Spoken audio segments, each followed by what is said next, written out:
जिसका डर था फिर वही हो रहा है। अमेरिका और ईरान के बीच लड़ाई थमने का नाम नहीं ले रही है। ताज़ा हमले हुए हैं और हमलों के बाद फिर कहाँ कच्चे तेल के बाजार में सबसे पहले असर होता है वो दिखाई पड़ रहा है। और उसी का नतीजा है कि 10 दिन में सबसे तेज गिरावट आज भारत के शेयर बाजार में देखने को मिली। निफ्टी सेंसेक्स दोनों धड़ाम से गिरे हैं और एक दिन में 4,20,000 करोड़ रुपया इन्वेस्टर वेल्थ से चला गया है। इसको कच्ची भाषा में कहते हैं कि इन्वेस्टर्स को चूना लग गया, उनकी जेब कट गई। लेकिन नोशनल वेल्थ में 4,20,000 करोड़ रुपए भारत के शेयर बाजार से साफ हो गए हैं, इसमें कोई शक शुबा नहीं है। और ब्रेंट क्रूड का दाम इस हमले के बाद फिर बढ़ा है और इसीलिए आज हुआ यह है कि 10 दिन की सबसे तेज गिरावट देखने को मिली है बीएसई के आंकड़े के हिसाब से। क्योंकि बीएसई का ही आंकड़ा लिया जाता है मार्केट कैप में, क्योंकि बीएसई में एनएसई के मुकाबले कहीं ज़्यादा शेयर लिस्टेड हैं और जितने शेयर एनएसई में लिस्टेड हैं वो लगभग सारे बीएसई में भी लिस्टेड हैं। इसीलिए बीएसई के टोटल मार्केट कैप को बाजार का मार्केट कैप माना जाता है। निफ्टी करीब 191.45 अंक नीचे गिरा है। 23,996.25 पे बंद हुआ है। 0.79% की गिरावट है। जबकि सेंसेक्स बंद हुआ है 76,755.05 पर और इसमें गिरावट है 715.06 की, 0.92%। दोनों ये लगातार तीसरे दिन गिरावट है दोनों इंडेक्सेस में। ये पहला दिन नहीं है, लगातार तीसरे दिन है। लेकिन ये पिछले 10 दिनों की सबसे तेज गिरावट है और इसका कारण कच्चे तेल के दामों में आई तेजी, जो जियोपॉलिटिकल टेंशन्स दोबारा बढ़ गए हैं उनकी वजह से। और साथ में अमेरिका की तरफ से नया टैरिफ अनाउंसमेंट है जिसने बाजार में चौतरफा बिकवाली का माहौल बना दिया, भगदड़ जैसी मच गई। और यही कच्चे तेल के दाम में जैसे ही अमेरिका ने रात भर ईरान पे हमले किए हैं, उसके बाद कच्चे तेल के दाम में तेजी आई। और इन्वेस्टर सेंटिमेंट उसके बाद और खराब हुआ जब अमेरिकी राष्ट्रपति डोनाल्ड ट्रंप ने इंपोर्टेड जेनेरिक मेडिसिन पर एक नया फेज टैरिफ प्लान अनाउंस कर दिया है। इससे और चिंता बढ़ गई, जहां चिंता पहले ही चल रही है ईरान की लड़ाई की वजह से, उसमें नई चिंता दुनिया के बाजारों में खड़ी हो गई। तो और इसमें अब आप कच्चे तेल का अगर देखेंगे, 4% का उछाल कच्चे तेल के दाम में बुधवार को देखने को मिला है, जब अमेरिका ने लगातार 11वें दिन मिलिट्री हमले किए हैं ईरान के ऊपर। ब्रेंट क्रूड, जो दुनिया में कच्चे तेल के बाजार का सबसे बड़ा बेंचमार्क माना जाता है, 3.5% बढ़ा, $94.20 पे जाके सेटल हुआ है। जबकि शुरू में कुछ तेजी थी जो उसने गंवाई है, यानी कि इससे ऊपर गया था, वहां से कुछ नीचे आके बंद हुआ है। और US West Texas intermediate crude futures जो हैं वो 3.8% बढ़ के 87.56 पर हैं। आसियान के विदेश मंत्रियों की बैठक थी फिलीपींस में, जहां अमेरिका के विदेश मंत्री मार्को रूबियो ने कहा है कि अमेरिका डिप्लोमेसी के लिए खुला है, कूटनीति के लिए अमेरिका के रास्ते खुले हुए हैं, के दरवाजे खुले हुए हैं।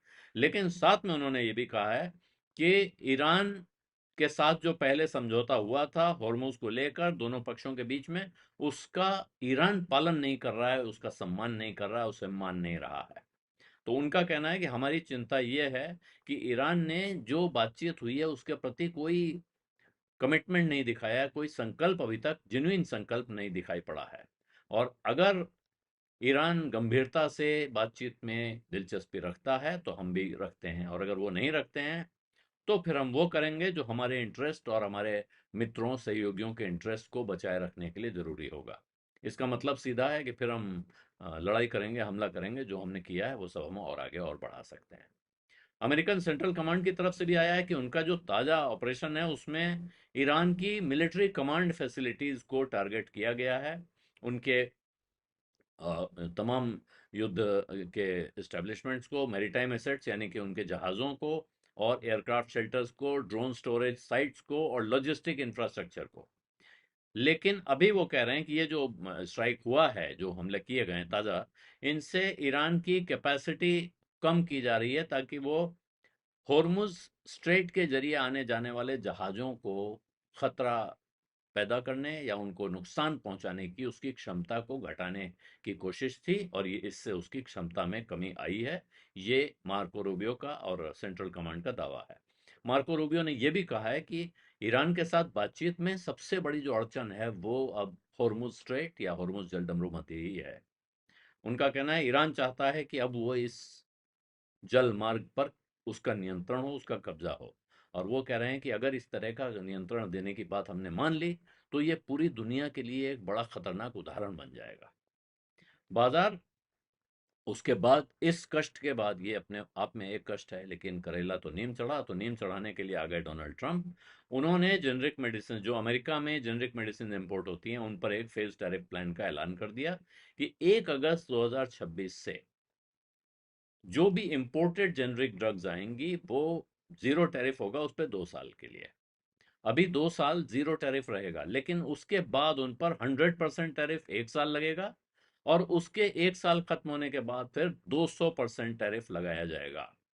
तो ये जो सारी चीजें जोड़ के उन्होंने परिस्थिति पैदा की है, यानी कि दवा उद्योग को, जेनरिक इंडस्ट्री को अभी तत्काल कोई खतरा नहीं है, 2 साल तक खतरा नहीं है, लेकिन 2 साल बाद क्या होगा इस डर से एकदम से बुखार आ गया है। और वो बुखार कोई अनोखी चीज नहीं है, बाजार इस तरह से चलता है, बाजार सेंटिमेंट्स के भरोसे चलता रहता है। और आज की तारीख में जो सबसे बड़ा सेंटिमेंट बिगाड़ने वाला कारक कारण है वो है ईरान और अमेरिका का तनाव, ईरान और अमेरिका के बीच युद्ध। और उसकी वजह से होर्मुज जल डमरू मध्य या होर्मुज जल मार्ग के रास्ते आने जाने वाले ट्रैफिक पर जो असर पड़ रहा है, जब तक ये होर्मुज का रास्ता पूरी तरह खुलता नहीं है, जिन शर्तों के साथ भी खुले। अब आप व्यापार में एक चीज और समझते हैं, आज कहा जा रहा है कि जब ईरान उस पर नियंत्रण कर लेगा तो कष्ट होगा, लेकिन ईरान का नियंत्रण हो, चाहे अमेरिका का नियंत्रण हो या किसी और का हो, जो लोग व्यापार कर रहे हैं वो, उन्हें तकलीफ में उतनी तकलीफ नहीं होती है जितनी उन्हें अनसर्टेनिटी में होती है। क्योंकि जैसे ही तय होगा कि इस पर किसका नियंत्रण होगा, वो उसके लिए कितना फीस चार्ज करेगा, तो लोग अपने सारे गणित जोड़ लेंगे और हिसाब लगाएंगे कि यहां से व्यापार करना फायदेमंद है कि नुकसानदेह है। नुकसानदेह होगा तो बंद करेंगे और फायदेमंद होगा तो चालू रखेंगे। लेकिन जब उन्हें पता ही नहीं है कि क्या होगा, वो अनिश्चितता की स्थिति सबसे खतरनाक और खराब स्थिति है।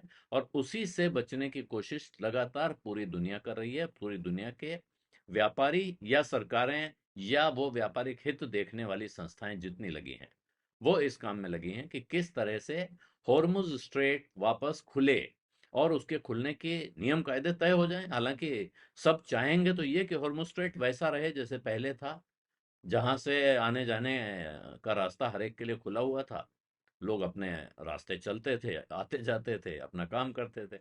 लेकिन मान लीजिए वो परिस्थिति ना हो, और उस परिस्थिति के बजाय अब ईरान कह रहा है कि हमारा नियंत्रण होगा, या अमेरिका भी ये बात कई बार कह चुका है कि हॉर्मुज स्ट्रेट पर अब हमारा नियंत्रण होगा।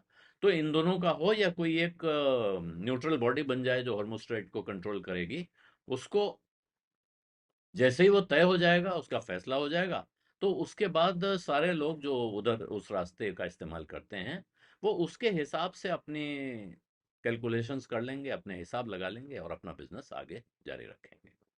बिजर्डा में इतना ही, इजाज़त दीजिए। धन्यवाद, नमस्कार।